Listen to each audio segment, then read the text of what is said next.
Segundo, serve com fervor. Isso está no verso 11, que diz assim: no zelo não sejais remissos, sede fervorosos de espírito, servindo ao Senhor. Paulo exorta os cristãos que estão em Roma que eles jamais desanimassem na caminhada cristã, mas pelo contrário, que eles servissem com zelo e da mesma forma com fervor. A palavra fervor aqui é como um caldeirão fervendo e borbulhando. Portanto, assim deve ser o serviço cristão. Fosse pregando, orando, evangelizando. Enfim, qualquer coisa deveria ser feita com fervor. Aqui está uma das coisas aonde a gente olha e procura, mas não acha. Paulo diz que nós devemos servir com fervor. Como nós temos vindo à igreja? Com fervor ou sem? Ou como se fosse um velório. Como nós temos orado? Com fervor ou como se fosse apenas mais uma oração? Como nós temos evangelizado? É como se a gente estivesse falando de um jornal, de uma notícia, ou é como se a gente estivesse falando do Filho de Deus encarnado, vivo e que vai salvar o seu povo. Será que de fato arde em nós uma chama por o Evangelho, pelo serviço, por Cristo, pela sua igreja, pelos perdidos? Eu quero dizer uma coisa aqui para todos nós nessa noite. Quando você for orar, ore como se fosse sua última oração. Quando você for evangelizar, evangelize como se fosse o seu último evangelismo. Quando você for vir para a igreja, venha como se fosse o último culto e depois acontecesse o arrebatamento. Quando você for na casa do irmão, vá como se fosse se despedir dele para a morte. Porque nós devemos servir com fervor, com a alegria e com a esperança viva do céu. Não como se tudo tivesse perdido, acabado. Como se Deus já não tivesse mais no controle. Como se Deus estivesse morto. A gente precisa servir com fervor, meus irmãos. Com todo o fervor.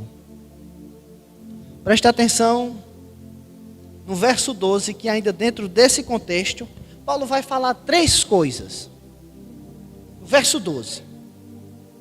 Regozijai-vos na esperança. A advertência é: não olhe somente para esse mundo, essa existência, pois o aqui e o agora tem muitas aflições, perturbações, percalços e toda sorte de calamidade. Sendo assim, o conselho de Paulo é: fixem os seus olhos na eternidade, alegrem-se na esperança, que são as promessas de Deus, pois isso traz conforto. Sendo assim, o nosso combustível para servir é a esperança eterna. Em outras palavras, o que Paulo está colocando aqui é que nós devemos servir não olhando se a igreja está cheia ou vazia, não olhando se nós estamos doentes ou sadios, não olhando se estamos empregados ou desempregados, não olhando se o governo está fazendo um bom governo ou um mau governo, mas o nosso serviço deve ser baseado na vida por vir. E é por isso que ele diz: alegrais na esperança futura. Se você for olhar para aqui, meu irmão, você não vai servir nunca. Sabe por quê? Porque o pastor dessa igreja tem defeito. Porque eu tenho defeito.